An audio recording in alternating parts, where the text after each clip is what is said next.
Day after we got this news, and suddenly Mike Dan appeared, he was a big wig at CBS, very nice man, very, very good at making suggestions, and that would make him unpopular with artists because he's saying we don't need the maid, and if you play the maid, you wouldn't like Mike Dan. But anyway, he came and we were all on the set, and he came to my dressing room with Eddie Feldman. He said, "We're very pleased. You've heard who want to buy it. Very pleased." I said, "Oh, good, I'm glad." And he said, "The only thing, no one can understand you." And I said, "I don't understand that. When I do that, we often have to do it again because people will laugh. I mean, I wouldn't do it deliberately if I thought no one could understand. Otherwise, write me out of the thing." He said, "No, but where's it from?" I said, "Liverpool, Dan. They all talk like that." He said, "Why do they talk like that?" I said, "We don't know. We don't care, you see. We don't ask you how you talk." And he said, "Yeah, truly, you pick somebody else, another dialect. We just can't do that." I said, "Well," so I went around a Scot and a couple, and most films with an English person in American films, to them, was the Cockney, "Get me to the church on time." So I said to Eddie, "I can do a Cockney for you." He said, "Are they sort of naughty people? Do they pickpockets?" They started it. Are you kidding me? So I'll do that. And I became Newkirk. Everything was fine.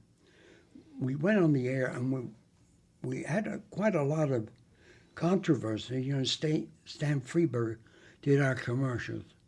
"If you loved World War II, you will love Hogan's Hero." And lots of people were cross with us for the wrong reason. We had Jews in the show.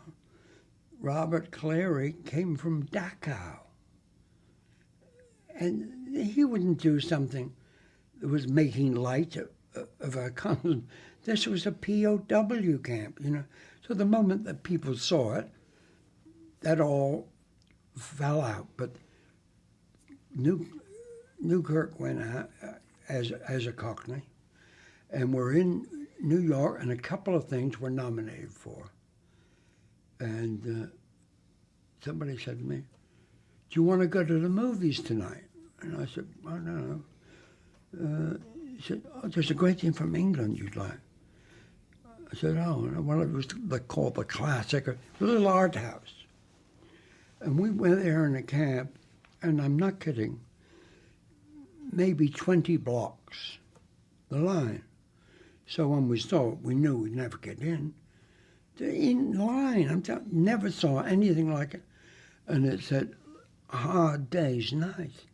It's the Beatles, So the next day I saw Mike Dan, and I said, "If you have a moment, if you like a little trivia,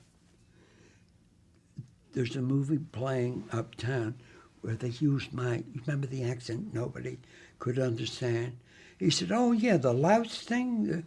I said, "Scouse, yeah." I said, "It was a 20-block line." He said, "For what?" I said, "They're called the Beatles." "And they talk like you did in the pilot?" I said, "Yes, that's exactly like. So they're talking, 'Hello, John, up your lazy river,' they're all." And he laughed and he said, I would have bet money they wouldn't have understood it. So I lost that part, and they went on to become millionaires. Now, where's the justice?